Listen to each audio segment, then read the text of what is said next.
Wee! What is up mga kapotpot? Mr. Kalakal here, and welcome to the vlog. Alright guys, so as you can see, andito na naman tayo sa place to be, ang aking secret hideout. Hindi na hideout. So we're here at Rusi Junction, and I've been receiving a lot of PMs and comments sa mga pinopost natin sa fan page natin ng Mr. Kalakal, and sa mga comments sa mga videos natin. Gawa raw ako ng videos on how to buy or acquire repo bikes from, like, ito, my favorite place, Rusi Junction. Okay? So, sakto, meron na naman tayo nakuha ang repo bike. And today, I'm gonna discuss to you the things that I do every time I buy repo bike. So, ano yung mga procedures ko, ano yung mga process and procedures while we do such. Okay? So, here we go. In 3, 2, 1.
So yun na nga. Okay, yung sa first clip na nakita nyo, yung first doon after the intro, yun yung recent na nabili nating repo bike. Okay? Now, in doing such, pag mamimili kayo ng repo bike guys, all you have to do is go to a nearest Rusi branch sa area nyo, and if you can find a big branch such as like this one, since I'm from Ortigas and ito ang pinakamalapit sa akin na malaking branch. Ayoko sa outlet kasi very limited, and from my experience, ang mahal. So dito tayo pumupunta lagi sa big branch sa Junction so that we can get to see or we get to check all the repo bikes here. Okay? Now, syempre, ina-apply ko rin to sa sarili ko guys. Beggars cannot be choosers. So every time I buy a repo bike, don't expect that you are buying a brand new bike. Okay? Like for this one, these are all repo bikes, so everything has a price on it. I mean, tanong nyo lang yung sales nila. By the way, you cannot just go inside diretso. Ang procedure dyan is you go to the sales department muna nila, or sales division, sales team sa harapan, ask for the availability of repo bikes. So mamaya papakilala ko sa inyo si Sapong para siya yung mag-accommodate sa inyo sa mga repossessed bikes dito sa Rusi Junction. Okay? So, assuming na syempre, itutour kayo ng sales. Okay? Ito po ang mga available namin repo bikes. Okay? So, ganito, magkano ang budget nyo. So, all repo bikes can be acquired through cash payment and installment terms. Okay? So, madalas ako sa repo section dahil medyo some of them are affordable. Ayan, dumating na si Mr. Brian Chang of PR Bullet Vibes. Okay, so some of them are affordable in cash, though there are some na medyo expensive pa rin, especially if modelo or special bike, or pagka yung client na narepohan or narepossessan ng bike, may konti pala yung nababayad. Like for this one, this is a Rusi Royal 2019 or 2019 model. So maliit pa lang ang naihuhulog niya. That's why ang cash price nito, they're giving it to me ng 28 or 30,000. If installment, syempre mukhang maliit, pero pag tinotal nyo, malaki siya. Pero again, beggars cannot be choosers. Wag nyo tignan yung kabuuan niya if installment kayo. Tignan nyo na lang yung isi-save nyo per day if magma-monthly amortization kayo. So installment nito 2,000 or 1,000 ang down payment, or free no down payment na, monthly na lang kagad yata ito ng 1,200, 1,300. Pero yan, ako I prefer buying it in cash if mababa yan. So marami na tayo nabiling mga ganito, Rusi Royal, Rusi Venus, mga GY6 125 nila, nagre-range from 15 to 20. Then nare-resell ko ng 22, 25, depende sa kondisyon, depende sa mga ginawa ko. Now bukod dun, after selecting the bike, napasok sa budget ninyo or tingin yung kaya nyong i-condition or i-repair or recon, doon na kayo magpo-process ng sales, i-resibuan na kayo, ganyan. That's for cash. Then right then and there, it's a good thing we have our Ka POTPOT Jason dito. So pwede nyo pa-condition sa kanya, may parts naman available dito, so that may uwi nyo ng safe yung bike at magamit nyo ng maayos yung bike. So speaking of which, yung lipat tayo dun sa recent na repo bike na nakuha natin habang ginagawa ni Jason.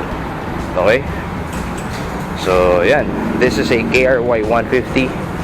It's a repo bike, though hindi namin nakuha dito sa junction, sa ibang big branch ko nakuha, pero Jason is still assisting me in conditioning the bike. Nauwi ko naman na maayos, pero it needs a tender loving care. So we need to replace the manifold dahil biyak. So this is our Ka POTPOT Jason. Boss Jason, what can you say about repo bikes pagbibili dito sa Rusi? Pagbibili ng motor sa Rusi, madali naman, sabot-sabot lang. Kung ito sa PR natin, may available pa tayo isa dito. Meron ba? Meron pa isa dyan, yung 150. Saan? Yung ganito tayo. Ay, yung orange din? Oo. Okay. Yan available, meron pa isa. Okay. Yun na yan, down payment, 2,000. Kusahin nyo na lang dito, sabot-sabot lang. Sabot-sabot lang. At the same time, yung sabi ko nga kasi inyo kanina mga kapotpot, huwag kayo mag-alala dahil andito naman si Jason. So sakto. Wala namang ibang gagawa, wala naman. So pwede nyo pa condition kay Jason katulad ng ginagawa ko. Okay? Ayaw ko na nga. So mamaya, si Sapong naman kausapin natin regarding the legalities of papers and everything. Okay, meanwhile, ito si Meet Gabriel. This is our new KRY 150. I got this bike dahil yun nga, mas modelo, mas mas feel ko, mas smooth siya as compared to my KRZ. Okay? Boss Son, ano bang masasabi mo about KRZ and KRY? Ang KRY, modelo talaga ang KRY. Special bike. Special bike. Ang KRZ, nandun yung kabigatan. Pero ito, light na siya kasi yung chassis niya, laki talaga difference sa KRZ saka KRY. Okay.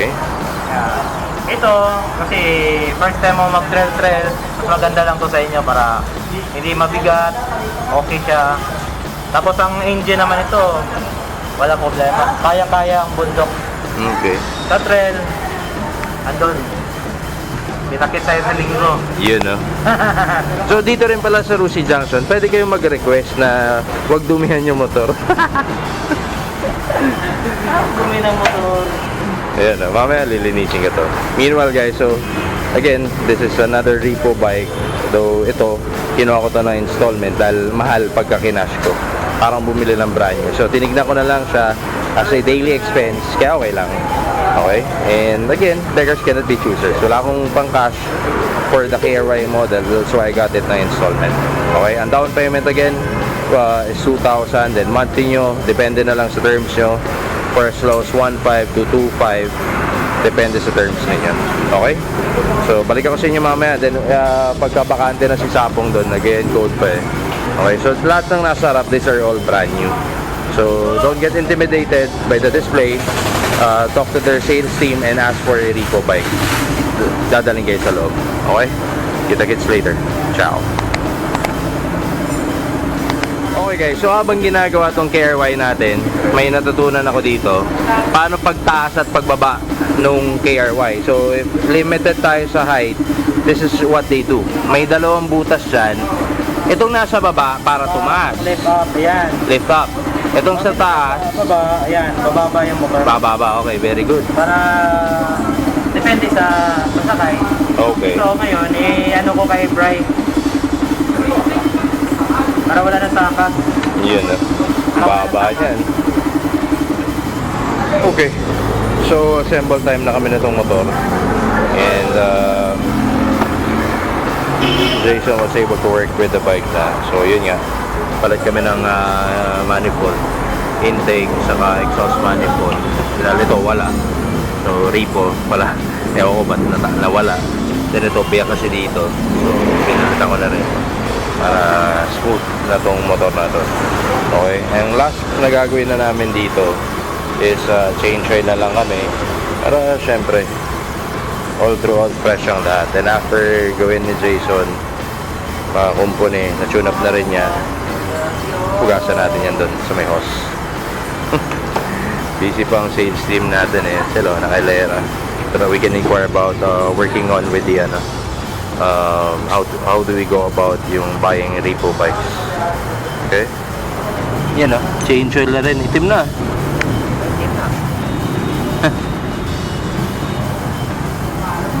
Itim na. Ang motor ko lagi naka-change oil, pero yung kotse ko di naka-change oil. Napapayaan na. Wala, yung kotse nakatenga lang eh. So yan din, ito rin yung isa sa procedure ko whenever I'm buying a Repo bike. So mura lang naman lang is dito. Magkano lang is dito, son? 200. Magkano? 200. 200. So for the scented oil. Yan. Ilang litro to? KRY 150? 1 litro. 1 litro. Sakto. Yan. Para fresh blood. So isa yan sa mga routine na ginagawa natin. Change oil, tune up, check na mga yung components niya, preno and everything. Para smooth sailing kasi ginagamit natin eh. Okay. Then after that, washing time. Try natin makaawal. It's already 4:45 and we still need to change the tires. Wala kasi stock RS moto. Kailangan ko sa may sumulong ay sa may JP Rizal bumili. So sana may stock doon. Alright, salin time. Salin time for the new oil. Yan o, fresh. So, ang bango nyo. Ang may chewing gum. Try nyo yan guys. Try nyo yung Rusi oil. So pagka may power lube. Sa Rusi din. Anong viscosity nya? Patingin. 20W50. Okay. SAE.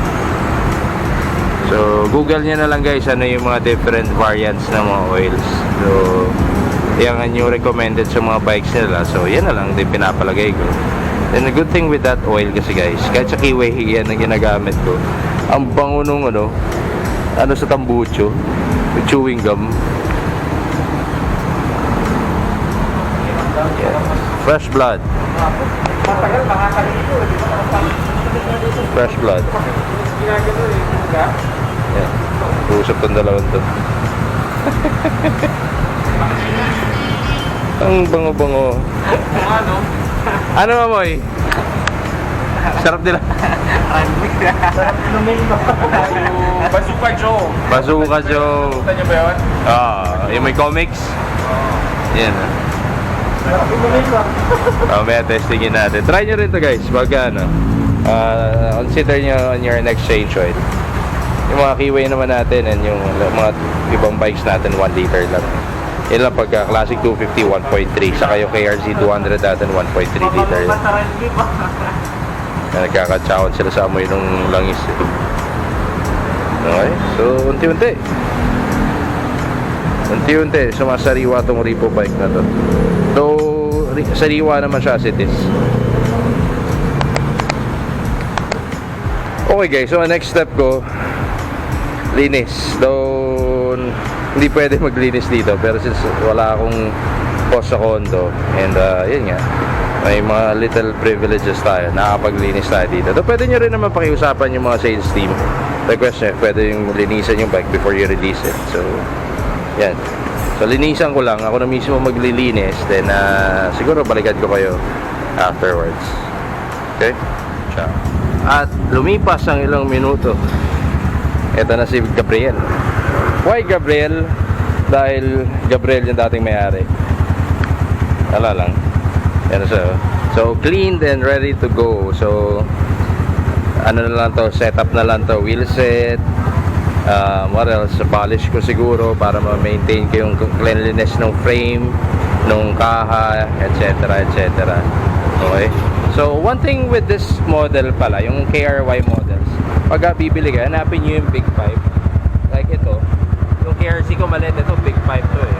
Yan yung kamay ko. Why? Pakinggan nyo ah. Stock yan ah. That's a stock muffler. So, yan yung idol niya.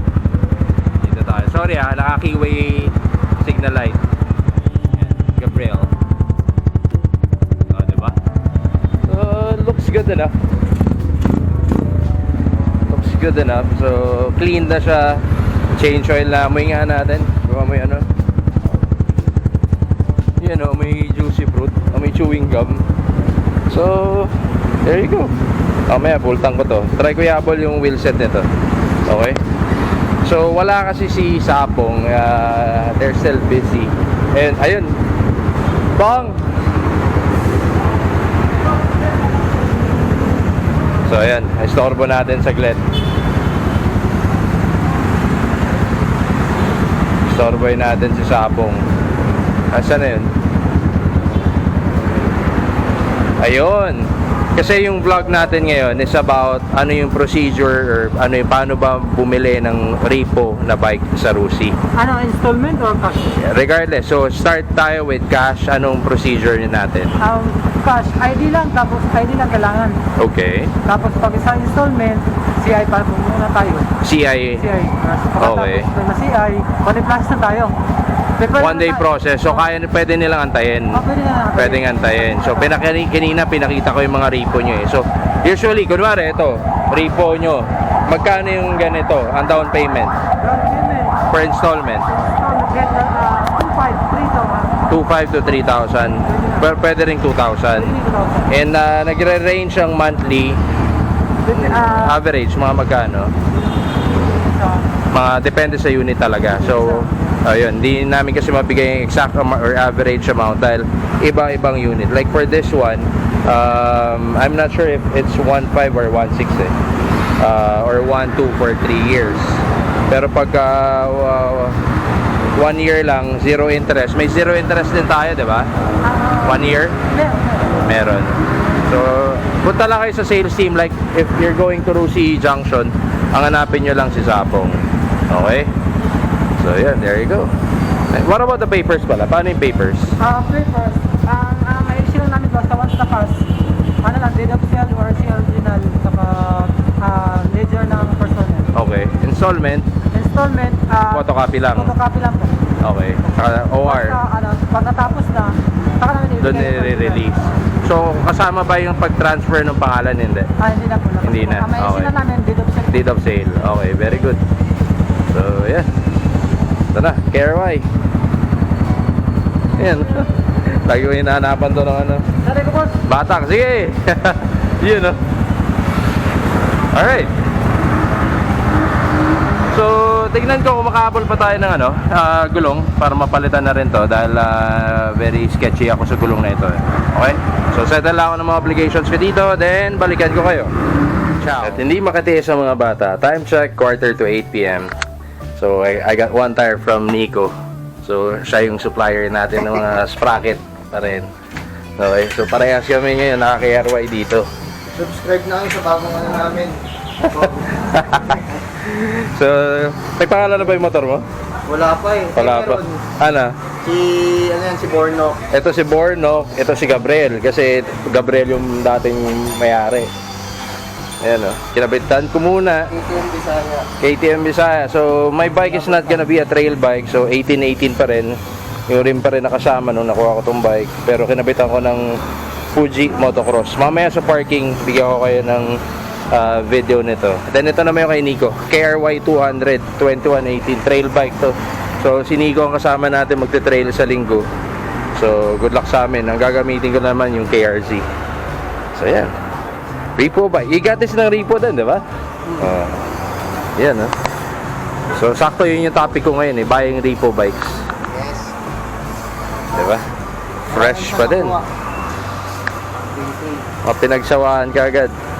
Pero sariwa pa. Ako sa akin rin, 480 lang. Baba ang ito 2,000. 2,000. 20, Mababa pa rin. 2019 model. Madali sa panalo na rin. Yan, ganda ng orange. So ito, 18 Mototrek tires, 21 yung harap niya. Akin 18 front, 18 rear, press 4.10, different size na. Mamaya sa parking pakita ko sa inyo na mas malinaw. Okay, babush. And we are here.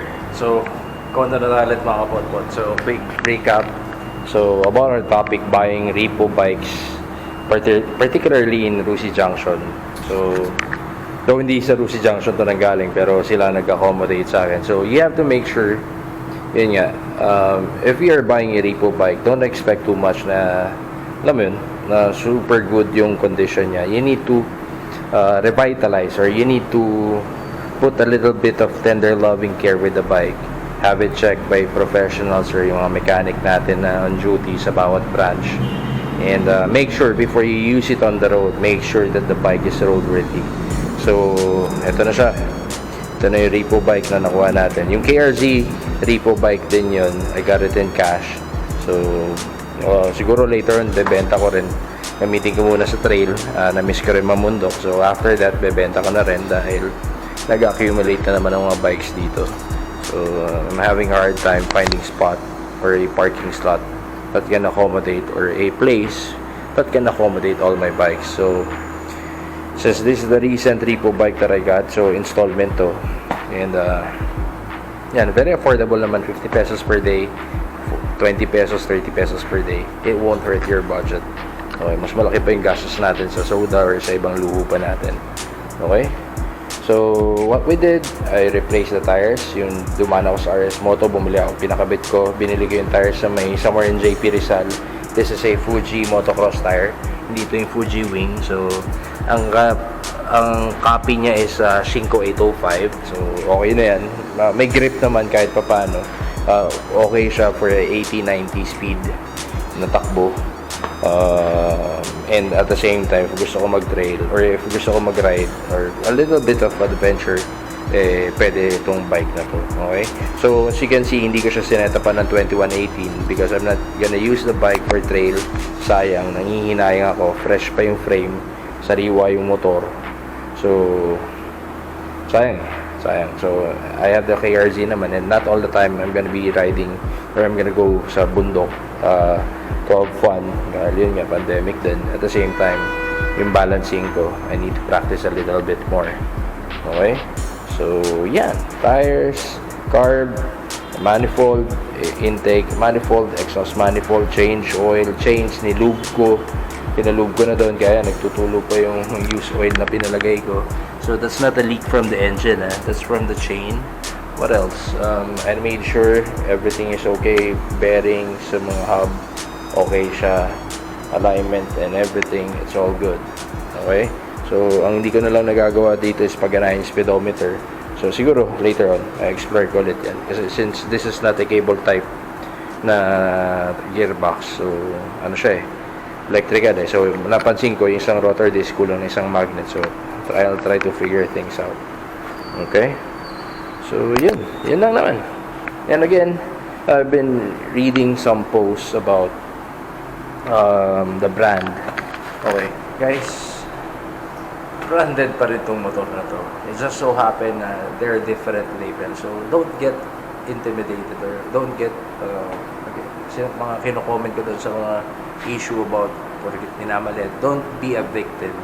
Hindi natin kasalanan na ito ang motor natin. Okay? So, stop playing the role of a victim person. Hindi tayo minamalit. I tell you. Iba ang tingin ng mga fellow riders natin with our bikes. So if meron man, mangilan-ngilan lang yan. So huwag tayo pa-apekto.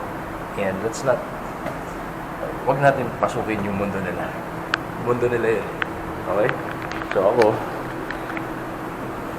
Rusi all the way. I got my Rusi there, I got my Rusi here, I got my Rusi in Kamiling, I got my Rusi in Marikina. It's just my thing. Hindi ko binibitawan ng Rusi. No. Kahit may mga bikes tayong ganito, mas gamit ko to. Ito wala, display lang sila. Or if gusto ko ng konting itch, expressway run yan, gamit ko. Okay. Also, Royal Enfield is a good bike. I'm not sure if may mga Repo na bike sa Royal Enfield or Kawasaki. Hindi ko pa sila na-explore. Pero, mabibili nyo naman sila sa marketplace. There are some deals na maganda yung deal. Just make sure, yun nga, katulad din ng process ko dito. Parang ganun din, buying a second-hand bike. Legalities of the papers, guys. If you're buying it from the casa, wala kayong magiging problema. Okay? So, bueno mga kapotpot, sana na-enjoy nyo itong episode na to. Sana na-enjoy nyo yung activity na ginawa ko today. And if you have any requests, I'll try to make a vlog depending on your requests. Yung shoutouts, guys, sorry, hindi ko pa na ibabalik soon. Mag-shoutout tayo ulit. Okay? So, there you go. Another Repo bike from Rusi. And again, Rusi number 1. Okay? So, this is your boy, Mr. Kalakan. Gabriel, Sasha, and Elsa. I'm signing off. Ciao. Wait. So good night, everyone. Ride safe, and God bless palagi. Peace. Mabush.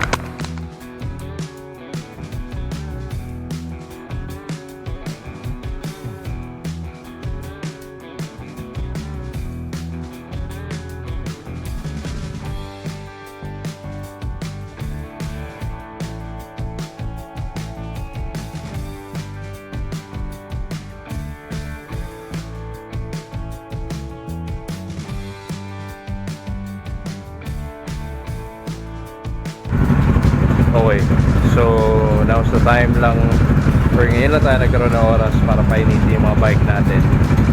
So, pauwi lang natin. Yan. Sasha, Elsa, and bike sa likod. Bike natin. Yan, si Felicia. Si Basha, wala na talaga. Palitin na yung battery. So, nakalimutan ko painitin kaya yan, tuloy-tuloy. So, hopefully bukas mapastart ko to. Masikaso ko yan bukas. Okay, good night.